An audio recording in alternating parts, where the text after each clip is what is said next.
ഈശോമിശിഹായ്ക്ക് സ്തുതിയായിരിക്കട്ടെ. വിശുദ്ധ പൗലോസ് ലേഖ ഗലാത്യക്കാർക്ക് എഴുതിയ ലേഖനം 2026 ലോഗോസ് ക്വിസ് പരീക്ഷയുടെ പഠനഭാഗമാണ്. നമുക്ക് ഇതിൻ്റെ ആമുഖം വായിച്ചു നോക്കാം. ആധുനിക തുർക്കിയുടെ ഒരു ഭാഗമാണ് ഏഷ്യ മൈനറിൽ ഗലാത്തിയ എന്നറിയപ്പെട്ടിരുന്ന റോമൻ പ്രവിശ്യ.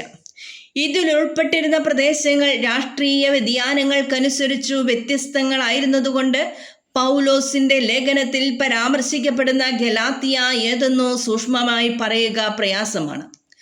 പൗലോസ് തൻ്റെ രണ്ടാം പ്രേക്ഷിത യാത്രയ്ക്കിടയിൽ ഇവിടെ സ്ഥാപിച്ച സഭകളെ മൂന്നാമത്തെ യാത്രയിലും സന്ദർശിക്കുകയുണ്ടായി. അതിനുശേഷം AD 53-നും 58-നും ഇടയ്ക്ക് എഫേസോസിലോ മക്കദോനിയയിലോ വെച്ചായിരിക്കണം പൗലോസ് ഗലാത്തിയയിലെ സഭകൾക്ക് ഈ ലേഖനം എഴുതിയതെന്നാണ് പ്രബലമായ അഭിപ്രായം. ഗലാത്തിയയിലെ സഭ മിക്കവാറും യഹൂദേതര ക്രിസ്ത്യാനികൾ മാത്രം അടങ്ങിയതായിരുന്നു. പൗലോസ് ഗലാത്തിയ വിട്ടതിനു ശേഷം യഹൂദ ക്രിസ്ത്യാനികൾ അവിടം സന്ദർശിച്ച് അബദ്ധ പ്രബോധനങ്ങൾ വഴി സഭയിൽ ആശയക്കുഴപ്പങ്ങൾ സൃഷ്ടിക്കാനിടയാക്കി.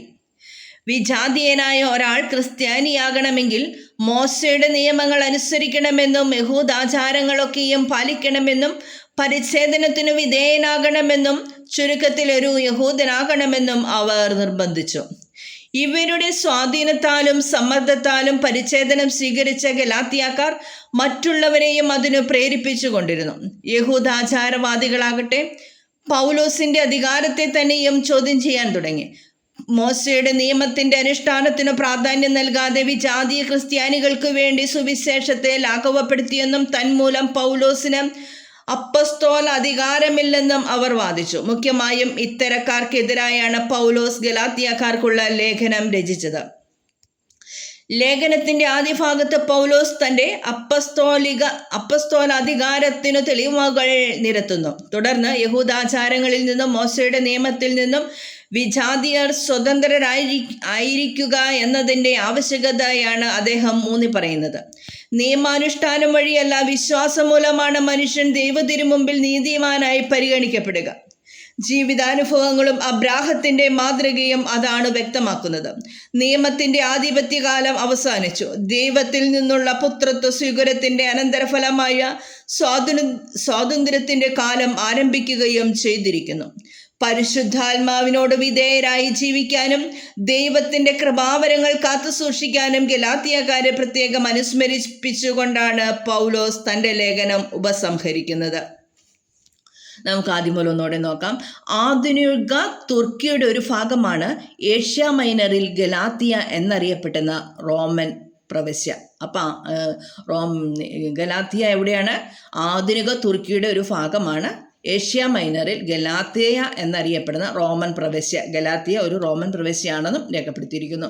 ഇതിലുൾപ്പെട്ടിരിക്കുന്ന പ്രദേശങ്ങൾ രാഷ്ട്രീയ വ്യതിയാനങ്ങൾക്കനുസരിച്ച് വ്യത്യസ്തങ്ങളായിരുന്നതുകൊണ്ട് പൗലോസിന്റെ ലേഖനത്തിൽ പരാമർശിക്കപ്പെടുന്ന ഗലാത്തിയ ഏതെന്ന് സൂക്ഷ്മമായി പറയുക പ്രയാസമാണ്. പൗലോസിന്റെ ലേഖനത്തിൽ പരാമർശിക്കപ്പെടുന്ന ഗലാത്തിയ ഏതെന്ന് സൂക്ഷ്മമായി പറയുക പ്രയാസമാണെന്നാണ് രേഖപ്പെടുത്തിയിരിക്കുന്നത്. പൗലോസ് തൻ്റെ രണ്ടാം പ്രേക്ഷിത യാത്രയ്ക്കിടയിൽ ഇവിടെ സ്ഥാപിച്ച സഭകളെ മൂന്നാമത്തെ യാത്രയിലും സന്ദർശിക്കുകയുണ്ടായി. പൗലോസ് തൻ്റെ രണ്ടാം പ്രേക്ഷിത യാത്രയ്ക്കിടയിലാണ് ഗലാത്യയിലെ സഭകളെ സ്ഥാപിച്ചത്. മൂന്നാമത്തെ യാത്രയിലും ഗലാത്തിയ സന്ദർശിച്ചു എന്നാണ് പറയുന്നത്. അതിനുശേഷം AD 53-നും 58-നും ഇടയ്ക്ക് എഫേസോസിലോ മക്കദോനിയയിലോ വെച്ചായിരിക്കണം പൗലോസ് ഗലാത്യയിലെ സഭകൾക്ക് ഈ ലേഖനം എഴുതിയതെന്നാണ് പ്രബലമായ അഭിപ്രായം. തൻ്റെ രണ്ടാം പ്രേക്ഷിത യാത്രയ്ക്കിടയിലാണ് ഗലാത്തിയ സഭ സ്ഥാപിച്ചത്. മൂന്നാമത്തെ യാത്രയിലും പൗലോസ് ലീഹ ഗലാത്തിയ സഭയെ സന്ദർശിച്ചു. AD 53-നും 58-നും ഇടയ്ക്ക് എഫേസോസിലോ മക്കദോനിയയിലോ വെച്ചായിരിക്കണം പൗലോസ് ഗലാത്യയിലെ സഭകൾക്ക് ലേഖനം എഴുതിയതെന്നാണ് പ്രബലമായ അഭിപ്രായം. ഇനി ഗലാത്യയിലെ സഭ മിക്കവാറും യഹൂദേതര ക്രിസ്ത്യാനികൾ മാത്രം അടങ്ങിയതായിരുന്നു. പൗലോസ് ഗലാത്തിയ വിട്ടതിനു ശേഷം യഹൂദ ക്രിസ്ത്യാനികൾ അവിടം സന്ദർശിച്ച് അബദ്ധ പ്രബോധനങ്ങൾ വഴി സഭയിൽ ആശയക്കുഴപ്പങ്ങൾ സൃഷ്ടിക്കാനിടയാക്കി. യഹൂദരല്ലാത്തവരായിരുന്നു ഗലാത്യയിലെ സഭയിലെ ക്രിസ്ത്യാനികൾ. പൗലോസ് ഗലാത്തിയ വിട്ടതിന് ശേഷം യഹൂദ ക്രിസ്ത്യാനികൾ അവിടെ സന്ദർശിച്ച് അബദ്ധ പ്രബോധനങ്ങൾ വഴി സഭയിൽ ആശയക്കുഴപ്പങ്ങൾ സൃഷ്ടിക്കാനിടയാക്കി. 1-ാം അധ്യായം 7-ാം വാക്യത്തിൽ അത് രേഖപ്പെടുത്തിയിട്ടുണ്ടെന്നാണ് ഇവിടെ എഴുതിയിരിക്കുന്നത്. വിജാതീയനായ ഒരാൾ ക്രിസ്ത്യാനി ആകണമെങ്കിൽ മോശയുടെ നിയമങ്ങൾ അനുസരിക്കണം, യഹൂദ ആചാരങ്ങളൊക്കെയും പാലിക്കണമെന്നും അവർ പഠിപ്പിച്ചു. പിന്നെ പരിച്ഛേദനത്തിന് വിധേയനാകണമെന്നും ചുരുക്കത്തിൽ ഒരു യഹൂദനാകണമെന്നും അവർ നിർബന്ധിച്ചു. യഹൂദാചാരങ്ങൾ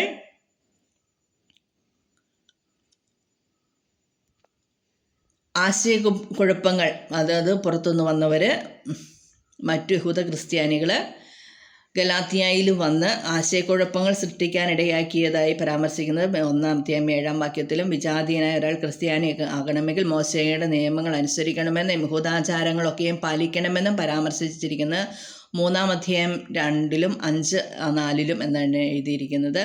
പരിച്ഛേദനത്തിന് വിധേയനാകണമെന്ന് നിർബന്ധിക്കുന്നത് 5-ാം അധ്യായം 2-ാം വാക്യത്തിലും 6-ാം അധ്യായം 12 മുതൽ 13 വരെയുള്ള വാക്യങ്ങളിലും അങ്ങനെയാണ് പരാമർശിച്ചിരിക്കുന്നതാണ് രേഖപ്പെടുത്തിയിരിക്കുന്നത്. ചുരുക്കത്തിൽ ഒരു യഹൂദനാകണമെന്നും അവർ നിർബന്ധിച്ചു. ഇവരുടെ സ്വാധീനത്താലും സമ്മർദ്ദത്താലും പരിച്ഛേദനം സ്വീകരിച്ച ഗലാത്യക്കാർ മറ്റുള്ളവരെയും അതിന് പ്രേരിപ്പിച്ചുകൊണ്ടിരുന്നു. അപ്പോൾ പരിച്ഛേദനം സ്വീകരിക്കാനായിട്ട് ക്രിസ്ത്യാനികൾ യഹൂദരല്ലാതെ ക്രൈസ്തവരായവരെ നിർബന്ധിച്ചു കൊണ്ടിരുന്നു. അതാണ് ഇവിടെ പരാമർശിച്ചിരിക്കുന്നത്.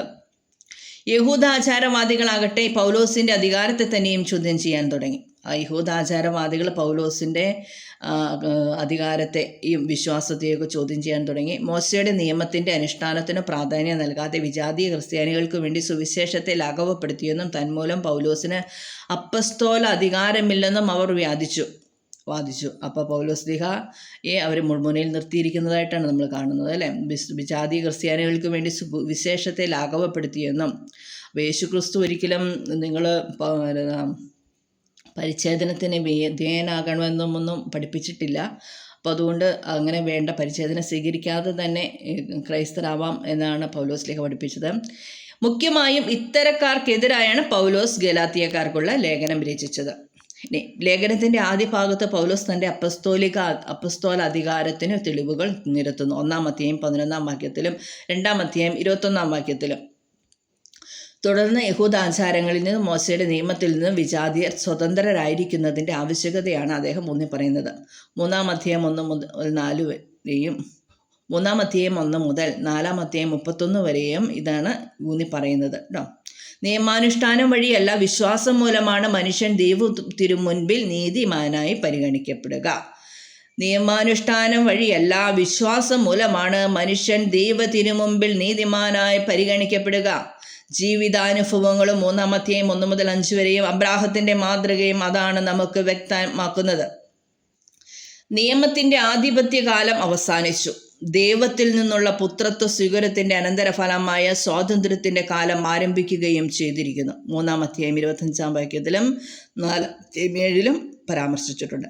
പരിശുദ്ധാത്മാവിനോട് വിധേയരായി ജീവിക്കാനും ദൈവത്തിൻ്റെ കൃപാവരങ്ങൾ കാത്തു സൂക്ഷിക്കാനും ഗലാത്യക്കാരെ പ്രത്യേകം അനുസ്മരിപ്പിച്ചുകൊണ്ടാണ് പൗലോസ് തൻ്റെ ലേഖനം ഉപസംഹരിക്കുന്നത്. 5-ാം അധ്യായം 1 മുതൽ 6-ാം അധ്യായം 10 വരെ. പരിശുദ്ധാത്മാവിനോട് വിധേയരായി ജീവിക്കാനും ദൈവത്തിൻ്റെ കൃപാവരങ്ങൾ കാത്തു സൂക്ഷിക്കാനും. അപ്പം നോക്കുകയും നിയമം മൂലമല്ല രക്ഷപ്പെടുന്നത് എന്ന് പറയുന്നെങ്കിലും പരിശുദ്ധാത്മാവിനോട് വിധേയരായി ജീവിക്കാനും ദൈവത്തിൻ്റെ കൃപാവരങ്ങൾ കാത്തു സൂക്ഷിക്കാനും ഗലാത്യക്കാരെ പ്രത്യേകം അനുസ്മരിപ്പിച്ചുകൊണ്ടാണ് പൗലോസ് തൻ്റെ ലേഖനം ഉപസംഹരിക്കുന്നത്. ഇനി 1-ാം അധ്യായം നമുക്ക് വായിച്ചു നോക്കാം. അഭിവാദനം.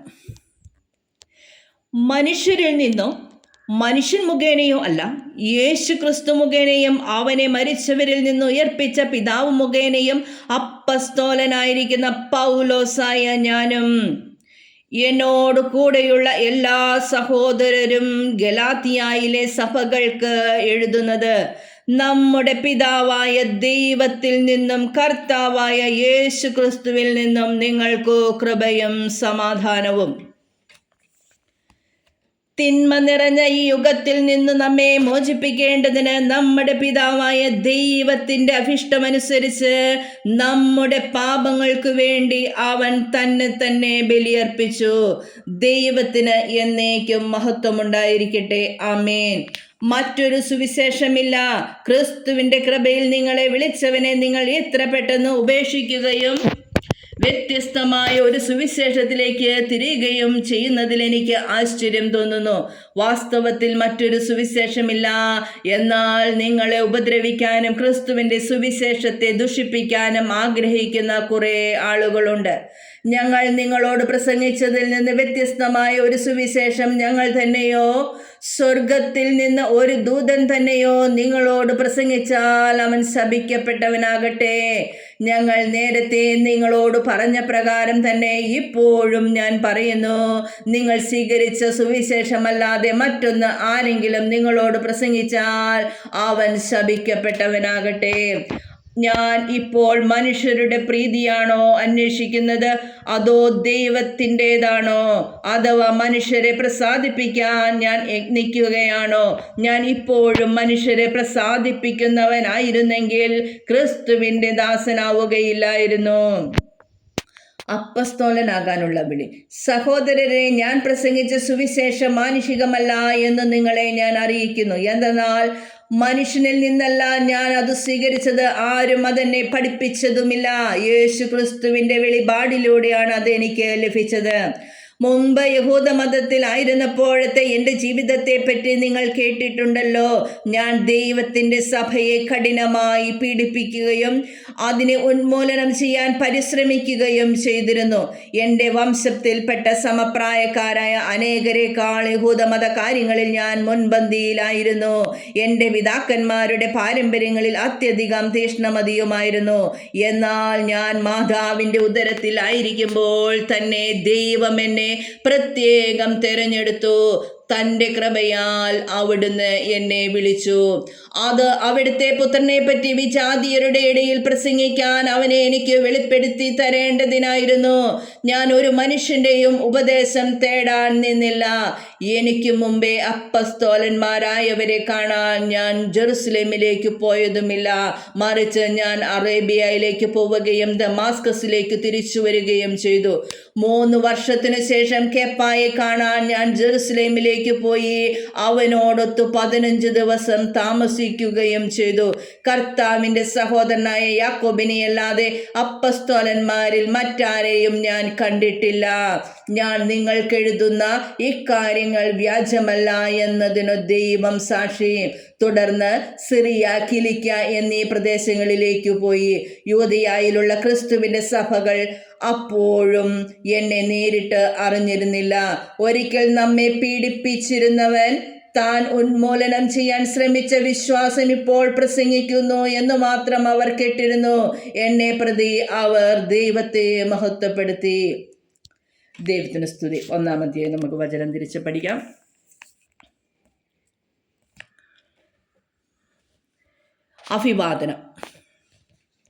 അഭിവാദനം എന്ന ശീർഷകത്തിന് താഴെ 1 മുതൽ 5 വരെയുള്ള വാക്യങ്ങളാണ് ഉള്ളത്. 1-ാം അധ്യായം 1-ാം വാക്യം. മനുഷ്യരിൽ നിന്നോ മനുഷ്യൻ മുഖേനയോ അല്ല, യേശുക്രിസ്തു മുഖേനയും അവനെ മരിച്ചവരിൽ നിന്ന് ഉയർപ്പിച്ച പിതാവ് മുഖേനയും അപ്പസ്തോലനായിരിക്കുന്ന പൗലോസായ ഞാനും. മനുഷ്യരിൽ നിന്നോ മനുഷ്യൻ മുഖേനയോ അല്ല, യേശു ക്രിസ്തു മുഖേനയും അവനെ മരിച്ചവരിൽ നിന്ന് ഉയർപ്പിച്ച പിതാവ് മുഖേനയും അപ്പസ്തോലനായിരിക്കുന്ന പൗലോസായ ഞാനും. അപ്പോൾ താൻ യേശുക്രിസ്തു മുഖേനയെ, യേശുവിനും മരിച്ചവരിൽ നിന്ന് ഉയർപ്പിച്ച പിതാവ് മുഖേനയും അപ്പസ്തോലനായിരിക്കുന്ന ഞാനും എന്നാണ് പൗലോസ്ലിഹ തന്നെ കുറിച്ച് പരാമർശിച്ചിരിക്കുന്നത്.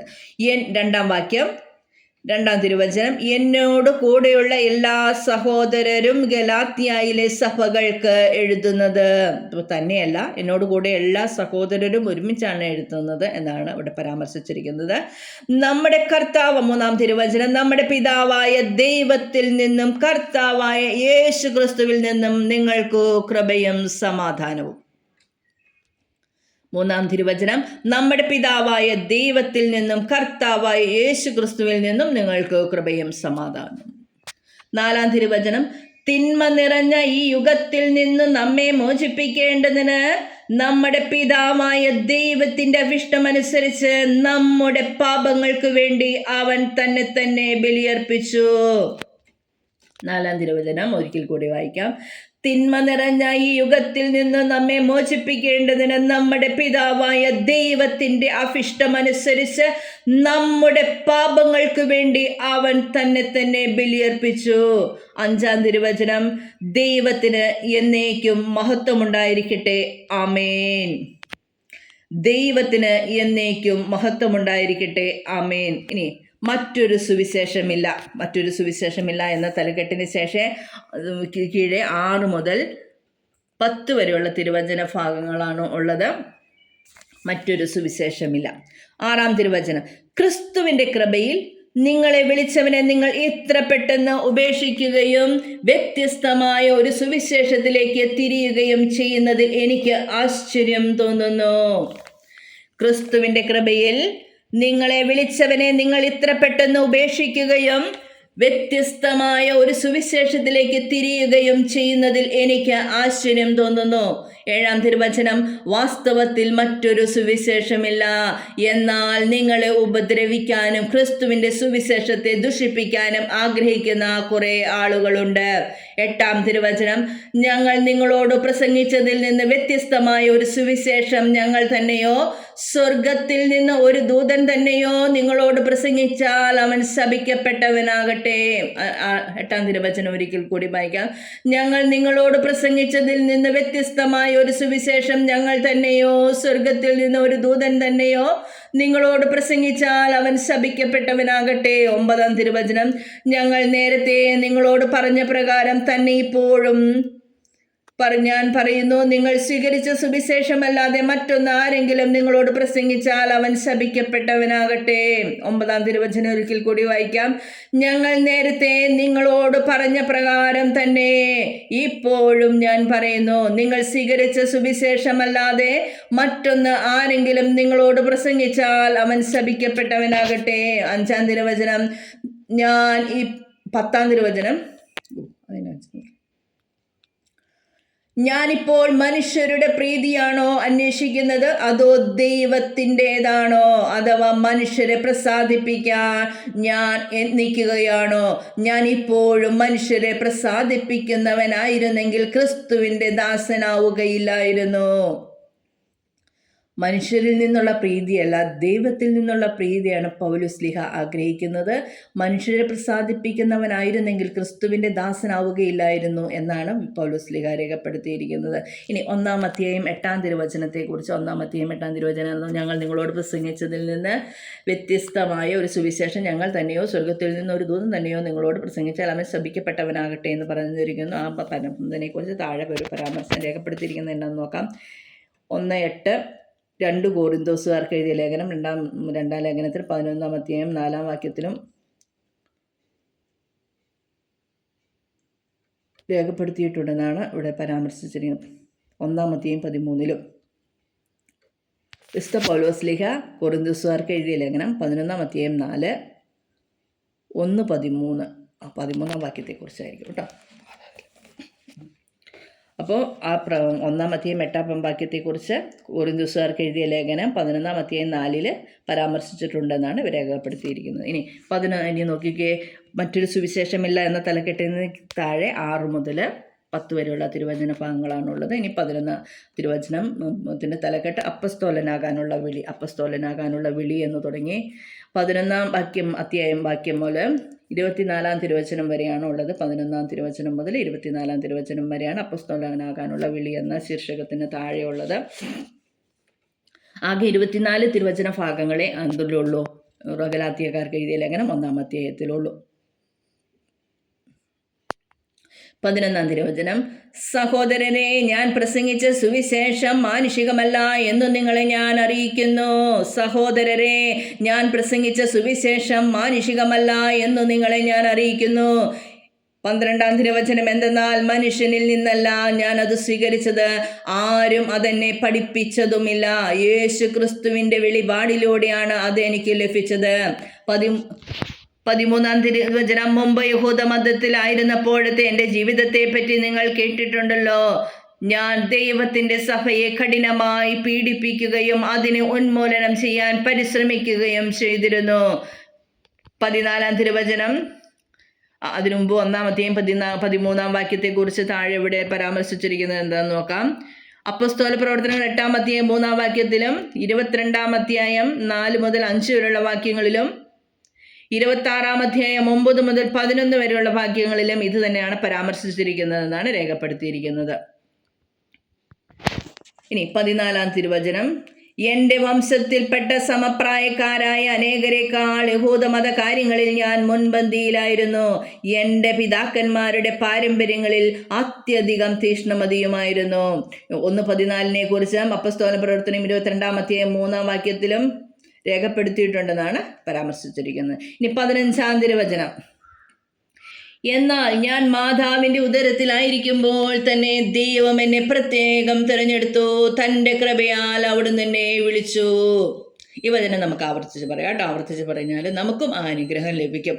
എന്നാൽ ഞാൻ എൻ്റെ മാതാവിൻ്റെ ഉദരത്തിലായിരിക്കുമ്പോൾ തന്നെ ദൈവം എന്നെ പ്രത്യേകം തിരഞ്ഞെടുത്തു, തൻ്റെ കൃപയാൽ അവിടുന്ന് എന്നെ വിളിച്ചു. അത് കർത്താവിൻ്റെ കാരുണ്യം മൂലമാണ്, കൃപ മൂലമാണ് അവിടുന്ന് നമ്മെ പ്രത്യേകം തിരഞ്ഞെടുത്ത് വിളിച്ചതെന്ന് വിശ്വസിക്കാൻ കഴിയുന്നവർക്ക് അതിൻ്റെ അഭിഷേകം ലഭിക്കും.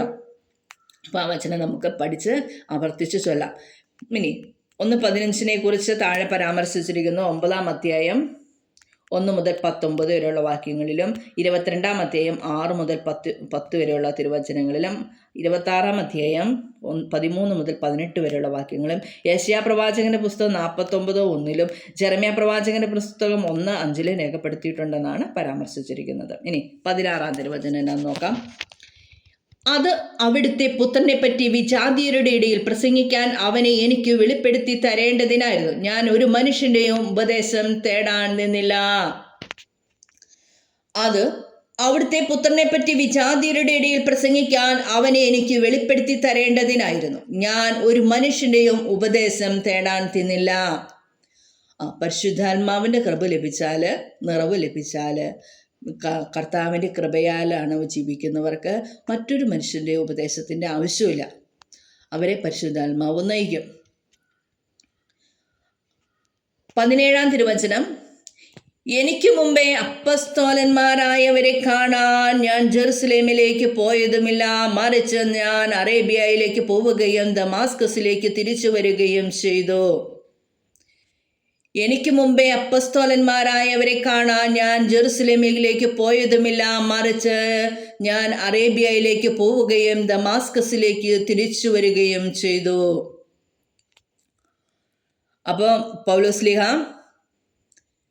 അപ്പസ്തോലന്മാരെ കാണാൻ പോയില്ല, അതിനുള്ള സാഹചര്യവും സന്ദർഭവും ഉണ്ടായില്ല എന്നോർത്ത് അപ്പസ്തോലന്മാർക്ക് മുകളിലാണെന്നുള്ള ചിന്തയൊന്നും പൗലോസ്ലീഹായ്ക്ക് ഉണ്ടായിരുന്നില്ല കേട്ടോ.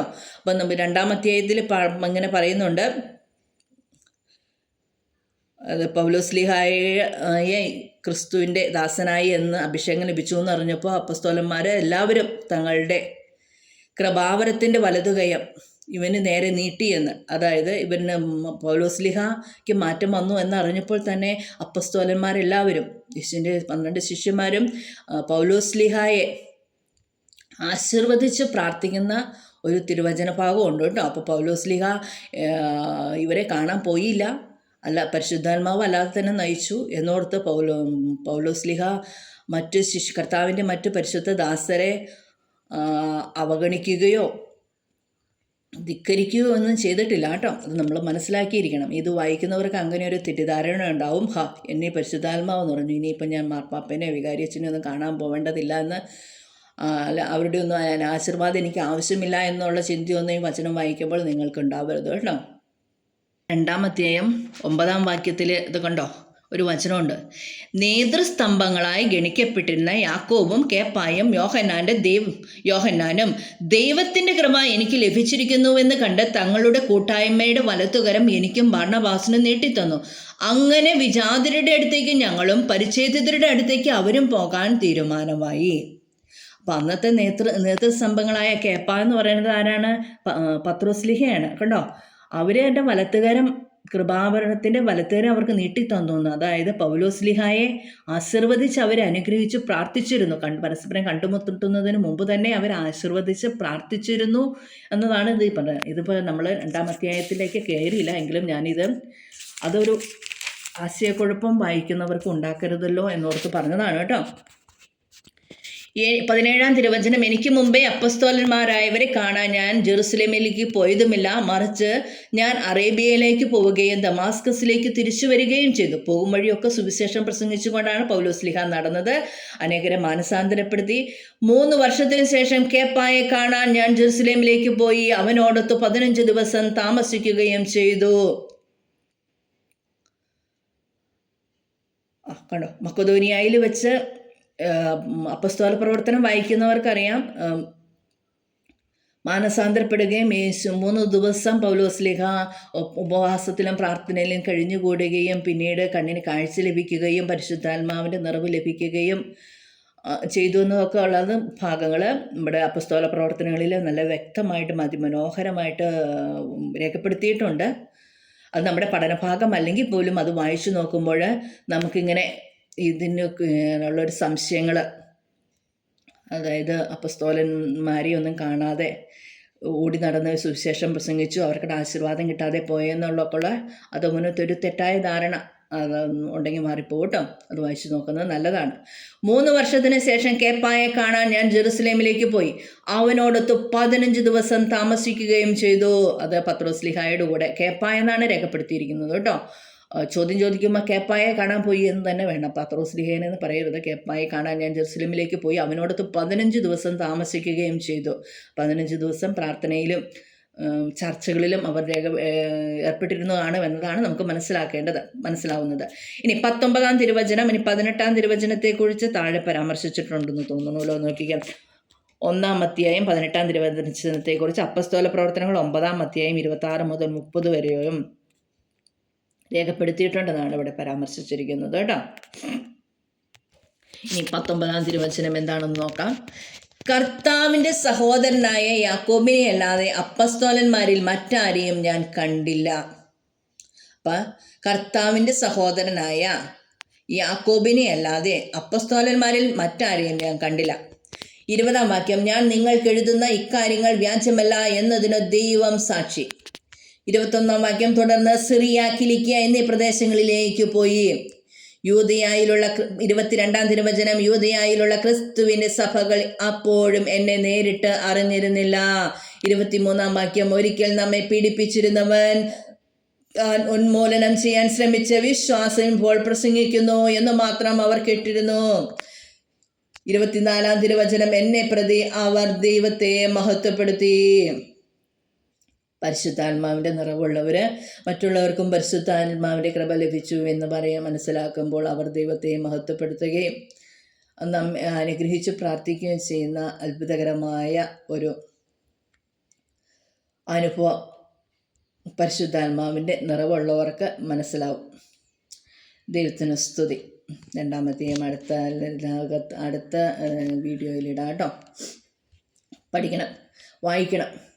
100 മാർക്കും ലഭിക്കുക എന്നതിനേക്കാൾ ക്രിസ്തു ഇത് വായിക്കുന്ന കേൾക്കുന്ന എല്ലാവരിലും രൂപപ്പെടുത്തേന്ന് പരിശുദ്ധാത്മാവിൻ്റെ നിറവുണ്ടാവട്ടെ എന്ന് പ്രാർത്ഥിക്കുന്നു. എനിക്ക് വായിക്കുന്ന എനിക്ക് വേണ്ടിയും എൻ്റെ മകന് വേണ്ടിയും ഗോഡ്വിന് വേണ്ടി കൂടെ പ്രാർത്ഥിക്കണം കേട്ടോ. ദൈവത്തിന് സ്തുതി.